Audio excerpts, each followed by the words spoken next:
One thing I've often been asked is why I picked the early 1300s to write about. Well, there were three good reasons. The early 1300s were a time of absolute disaster, and people were convinced that the end of the world was coming. One of the reasons was that after the siege of Acre, the Christians had lost the whole of the Holy Land. They didn't have a toehold anymore. Acre was really the last city that they possessed. So when that fell in 1291, it led to all sorts of dreadful forecasts, and here are the three good reasons for a book. They forecast there was going to be famine, war and plague, and the end of the world would come shortly afterwards. And the great thing about the 1300s is that all three happened within the next 50 years. First off, there was the Grand European Famine though, and that's what this video is about. Not many people remember that the Great European Famine was such a catastrophe because the plague happened so soon afterwards. But in different areas the famine had an absolutely devastating effect on Europe as a whole. In Ypres, for example, in June 1316 the city lost 10% of its population to starvation. Just 1 month. The rest of Europe itself was affected in pretty much the same way. In England we know that in 1315 there were rumours of cannibalism in Kent, which is something I still like to think about.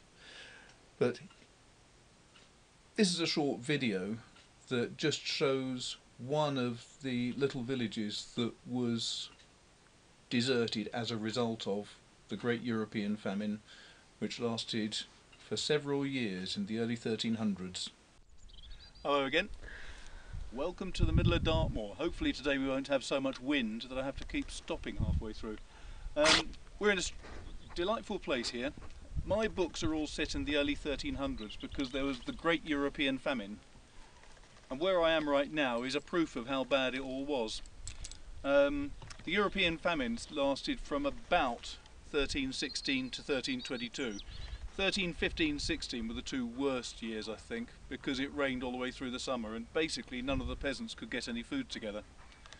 They planted, but none of their food ripened, and they couldn't get any of the grain enough grain to make bread or any of the other staples, and there was huge numbers of people died.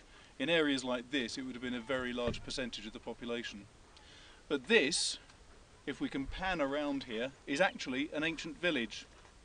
It's a place called Hound Tor. Hound Tor is the place up behind me. And down here is a village that was deserted because of the European famine in about 1318.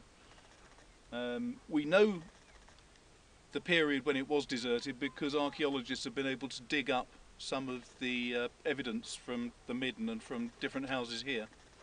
The interesting thing is that it's proof of the famine because there's two kilns that were found here by archaeologists, and they were created just purely to try to dry the grain. When they'd harvest it, it was all still sodden, and the only way they could try to get any nutrition out of the grain was to put it into kilns and try to dry it out. Sadly, it didn't do them any good, but it's interesting that there's evidence even in places like this. It's a nice little village. This house would have been the Reeves, the masters of the place, because it's up at the top of the hill, so all the water would have run away from here. And you can see that the front door would have been here, and the living quarters for the family would have been this small area here. This would have been the barn area, the byre for all the cattle for the winter. And all of them, this is a less good example because it hasn't been dug out, but most of them you can see that there's a distinct shelving going down towards the middle at the back where there would have been an outlet so that all the muck and the urine from the animals could have run straight through. Okay, thanks for watching that. Hope it was some interest to you. Hopefully it gives you a feel for why I was so intrigued by that period of England's history.